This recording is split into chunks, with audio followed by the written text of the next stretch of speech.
I was interviewing a candidate for a position on my team the other day, and he shared with me something that he said had changed his life forever, and he would not have the same perspective on life.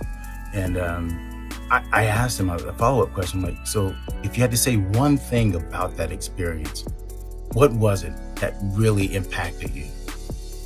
And he thought for a second, and then he said, well, I think it's because now I see people as they are. I see them as humans. And he went on to say, well, I don't see color. I don't see socioeconomic, challenges. I don't see geography. I don't see all these other things that could influence the way I think of them.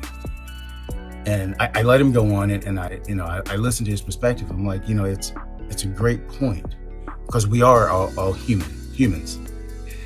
And so when he was done, though, I challenged him. I said, so let me challenge you here. I said, because the things that you said that you no longer see, I'm going to challenge you and say those are the things you need to see the most. And he just kind of questioned as to why I would say that. I said, because the things that you mentioned, the color of someone's skin, the socioeconomic challenges they may have, the geography they may have, anything that could be a difference or even a challenge in their life makes them who they are. All these things make them who they are. Because when we say we don't see these things, we see them as we see ourselves, and they're not us and we're not them. So their life experiences are probably different than what we've experienced.